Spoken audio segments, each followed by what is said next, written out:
Hey guys, SerpentX here, and been running this system on this PCI adapter, which I'm going to try to show you. I don't know if I'll be able to. Alright, so if you see it back there in the left corner. So I bought this adapter to test out if it impacts the hashing rate, and I probably shouldn't have left the camera in there. Because you probably couldn't hear me. So I've been testing out the adapter to see if it does impact the performance of, the hash rate, so to speak. Right now we're on Awesome Miner, currently mining some Ethereum. We did find out in my previous video that it does not impact the hash rate whatsoever. But overall, some of the concerns were stability. And this system has been running 24/7 since I shot that video. I've only had to restart twice, and both of them were caused by Windows updates. One Windows updates automatically restarted, which I paused, and somehow even with it paused, it still did it anyways. And the second one, a Windows update caused an issue, forcing me to restart. So running with Awesome Miner, currently dual mining Blake and Ethereum. Hash rates are running great, stability is running great. Of course, it's warming up here, so the temperatures are jumping up to 68 degrees on the hottest CPU or GPU right now.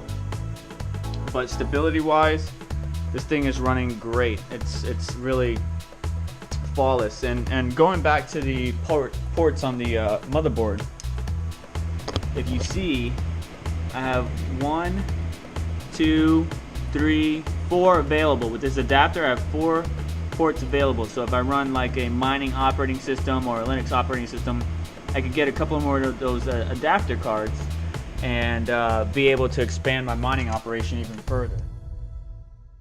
And that's what the main part of this video is that is the adapter stable?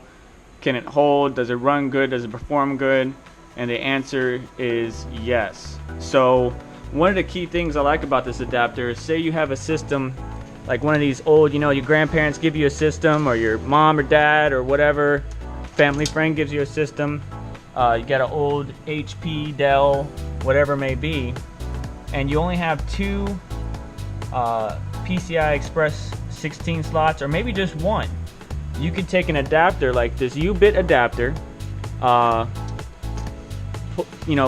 put it in the port, and then that gives you 4 cards. Now if you could get 2 of them, and the ATX board has, usually ATX boards I think have 2 PCI Express by 1 slots. So that would give you a total of 8 cards off of an old motherboard that maybe has dual core Celeron or Pentium.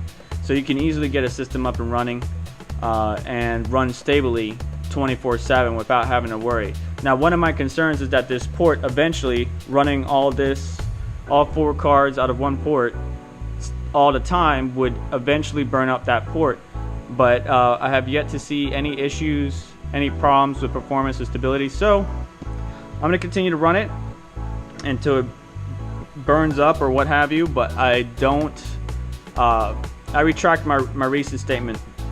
I'm pretty sure it's not going to, from how much it's been running and how well it's been doing. I don't think it's going to burn up the port whatsoever.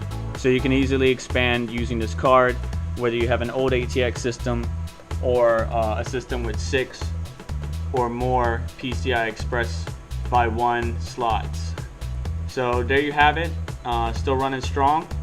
This helped you out. If you have any questions about the adapter, there's plenty of other ones out there as well that you can use besides the one that takes 4 USBs into 1 slot. And there's one with 6 and a whole bunch others. So my whole nest of cabling here. But anyways, like, share, subscribe, and comment below, and we'll catch you guys in the next one.